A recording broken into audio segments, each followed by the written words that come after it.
प्यारे बच्चों, मैं सुरेंद्र कुमार, विज्ञान अध्यापक, पुष्पा देवी बिंद्रा प्रसाद हायर सेकेंडरी स्कूल सेवाडी, पीपर गांव, भरावन, हरदोई।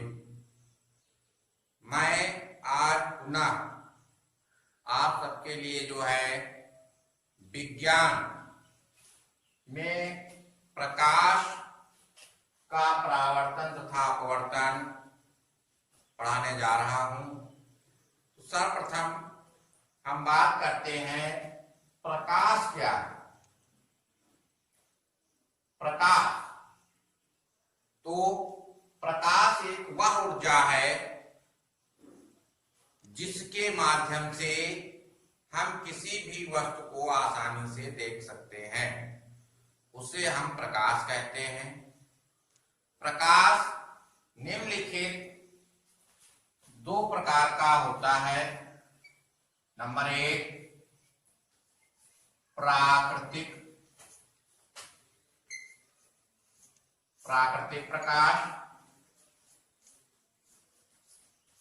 नंबर 2 मानव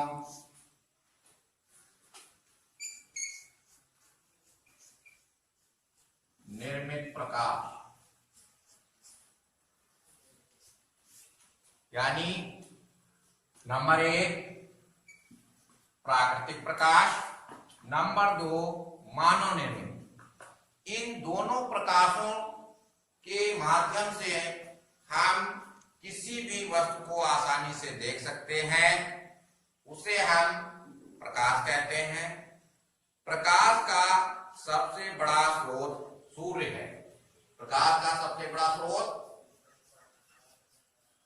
सूर्य,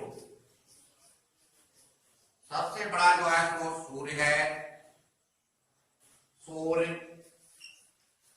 चंद्रमा आदि। तो अब हम बात करते हैं प्रकाश परावर्तन। प्रकाश परावर्तन क्या है?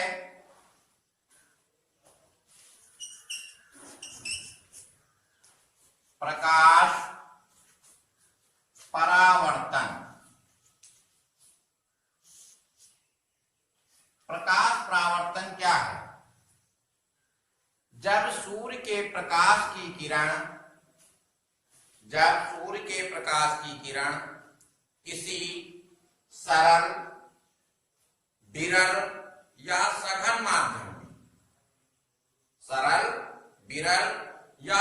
माध्यम में किसी चिकने या पालिशदार तल पर, ये क्या है? चिकना या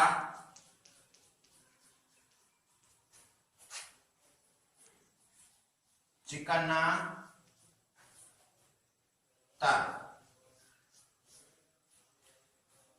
पुनः जब प्रकाश की किरण किसी माध्यम में सरल, विरल या सघन किसी चिकने या पालिशदार तल पर पड़ती है तो वह उसी माध्यम में वापस लौट जाती है। इस क्रिया को प्रकाश का परावर्तन कहते हैं। जैसे ये किरण आई, कोई भी माध्यम हो सकता है, पुनः जैसे ही टकराती है वापस परावर्तित हो जाती है। इसी क्रिया को प्रकाश का परावर्तन कहते हैं। अगर हम इसके बीच में लंब डालें, जिससे हम क्या कहेंगे? अभिलंब। ये आ रही किरण, इसे हम कहते हैं आपतित किरण, और ये जा रही किरण है, इसे हम क्या कहेंगे? परावर्तित किरण। तो समझ में आया? प्रकाश परावर्तन के निम्नलिखित दो नियम हैं। नंबर 1 आपतित किरण परावर्तित किरण और अभिलंब तीनों एक ही तल पर होते हैं। नंबर 2, आपतन कोण और तथा परावर्तन कोण के बराबर होता है, यानी आपतन कोण जो है परावर्तन कोण के बराबर होता है। तो प्रकाश परावर्तन के नियम भी समझ गए। अब हम बात करते हैं गोली दर्पण। किसी खोखले कांच से काटा गया या पुनः किसी खोखले कांच से काटा गया वह भाग गोली दर्पण कहलाता है, जिसके एक भाग पर पारी अथवा चांदी की कलई करके लाल ऑक्साइड का लेप लगा होता है, उसे हम गोली दर्पण कहते हैं। गोली दर्पण 2 प्रकार के होते हैं। नंबर 1 अवतल दर्पण, नंबर 2 उत्तल दर्पण। नंबर 1 अवतल दर्पण, नंबर 2 उत्तल दर्पण। तो सबसे पहले हम बात करें उत्तल दर्पण क्या है।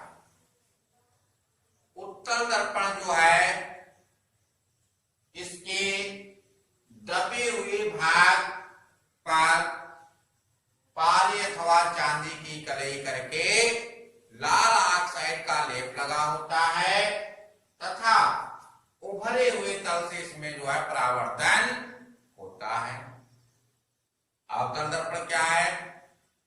अवतल दर्पण के उभरे हुए तल पर पारी अथवा चांदी की कलई करके लाल ऑक्साइड का लेप लगा होता है। इसमें परावर्तन दबे हुए तल से होता है, इसे हम गोली दर्पण कहते हैं। इसके बाद कुछ जो है टिप्पणियां हैं, जैसे वक्रता, केंद्र।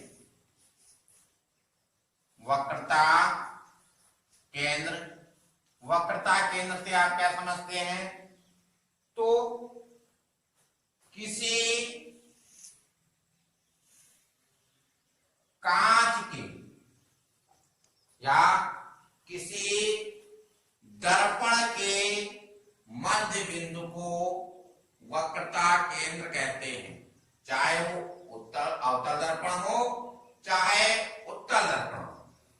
यानी कोई भी दर्पण हो, दोनों दर्पणों के जो है एक ही बिंदु होगा, जिसे हम क्या कहेंगे? वक्रता केंद्र। पुनः किसी दर्पण के मध्य बिंदु को वक्रता केंद्र कहते हैं तथा इसे C से निरूपित भी करते हैं। अगला पॉइंट है, इसी में दूसरा नंबर है वक्रता त्रिज्या। वक्रता त्रिज्या किसे कहते हैं? तो गोली दर्पण के केंद्र बिंदु से लेकर परिधि तक की दूरी, परिधि जो है तुम्हारी क्या है? ये तुम्हारी जो है परिधि है, इसे हम क्या कहेंगे? परिधि। तो कोई भी जो है परिधि में इधर भी जो है, चाहे हम इधर खींचे, चाहे इधर खींचे, चाहे इधर खींचे या इधर खींचे, चारों तरफ जो है जो परिधि है वहां तक की दूरी ही जो है वक्रता त्रिज्या कहते हैं। इसे R से निरूपित करते हैं, इसे R से निरूपित करते हैं। इसके बाद अगला पॉइंट है ध्रुव। किसे कहते हैं? ध्रुव गोली दर्पण के केंद्र बिंदु से गोली दर्पण के केंद्र बिंदु से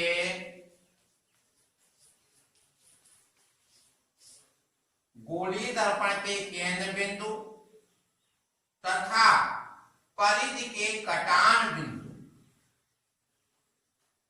गोली दर्पण के केंद्र बिंदु तथा परिधि के कटान बिंदु, ये जो आज जहां पर कट रहा है इसी को ही हम जो है क्या कहेंगे? ध्रुव। इसे हम P से निरूपित करते हैं। इसके बाद नंबर अगला मुख्य अक्ष। मुख्य अक्ष क्या है? मुख्य अक्ष गोली दर्पण के केंद्र बिंदु से बाहर स्थित बिंदु के मध्य गुजरने वाली रेखा को मुख्य अक्ष कहते हैं। यानी ये जो गुजर रही रेखा है इसी को हम क्या कहेंगे? मुख्य अक्ष। तो समझ में आ गया? वक्रता केंद्र, वक्रता त्रिज्या, ध्रुव, मुख्य अक्ष। इसके बाद अब हम बात करें आगे प्रतिबिंब किसे कहते हैं? प्रतिबिंब किसे कहते हैं? किसी दर्पण के सामने रखी वस्तु का दर्पण में जो आकृति बनती है उसे हम प्रतिबिंब कहते हैं। पुनः किसी दर्पण के सामने रखी वस्तु की दर्पण में जो आकृति बनती है उसे हम प्रतिबिंब कहते हैं। प्रतिबिंब दो प्रकार के होते हैं। नंबर 1 वास्तविक प्रतिबिंब और नंबर 2 आभासी प्रतिबिंब। वास्तविक प्रतिबिंब वह प्रतिबिंब होता है जिसमें वस्तु हमको स्पष्ट दिखाई पड़ती है। आभासी प्रतिबिंब वह प्रतिबिंब होता है जिसमें हमें वस्तु का जो है आभास होता है, यानी ज्ञान होता है आभासी, उसे हम आभासी प्रतिबिंब कहते हैं। आज हम यहीं तक जो है पढ़ेंगे। इसके बाद अगले भाग में जो है हम पढ़ेंगे। धन्यवाद।